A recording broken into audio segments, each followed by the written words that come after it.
Benvenuto su Heavy Metal Heaven. Oggi ci occupiamo di un gruppo stoner sludge non banale, che però ha bisogno di lavorare parecchio contro l'ansia da prestazione.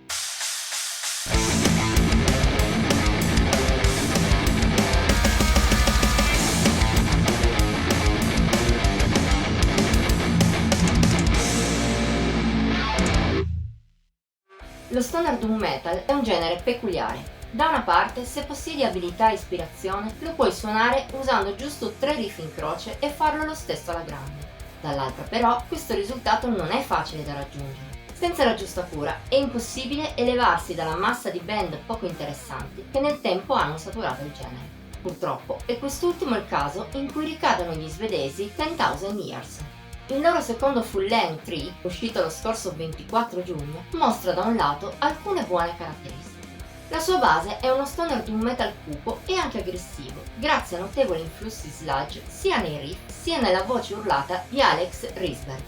È un connubio abbastanza tipico, ma non monotono come a volte si presenta. Al contrario, i 10,000 Years cercano di variare la formula e di darle sfumature diverse. È il miglior punto di forza di Tree. Tra momenti più duri e altri melodici, tra fasi veloci e altre dilatate, al suo interno non ci si annoia mai.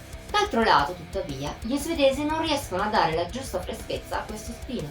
Ciò accade in particolare nei tanti passaggi rabbiosi e potenti, molto limitati anche da una registrazione davvero sporca e piatta, non impattano come potrebbero.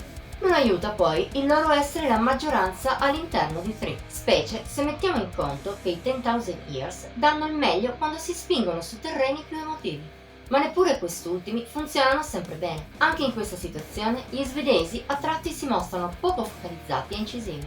È verosimile che a pesare in questa situazione siano soprattutto immaturità e un'eccessiva ansia di pubblicare a tutti i costi.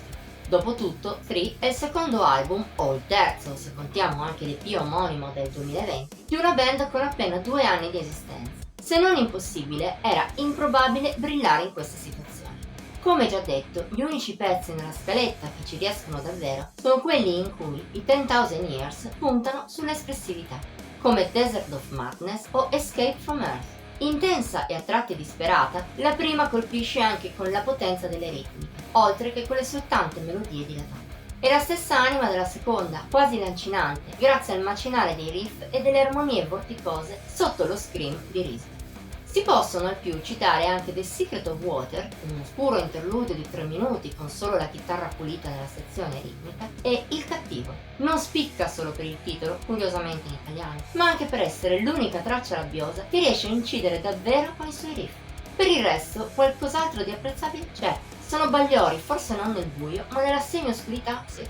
Se è vero che Tree non è un brutto album e che solo in rari frangenti si rivela davvero negativo, per la maggior parte del tempo si limita a esistere.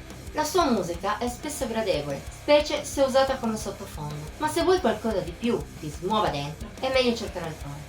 Per quanto riguarda i 10,000 Years, anche in un disco così dimostrano che hanno qualcosa da dire, ma devono trovare il modo giusto per farlo, magari prendendosi una pausa di riflessione e ragionando meglio la propria musica la prossima volta. Voto di Heavy Metal Heaven 66 su 100.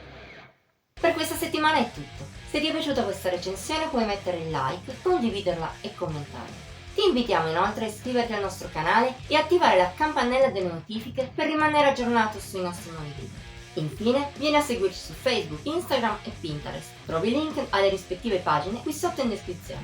Ci vediamo la prossima volta!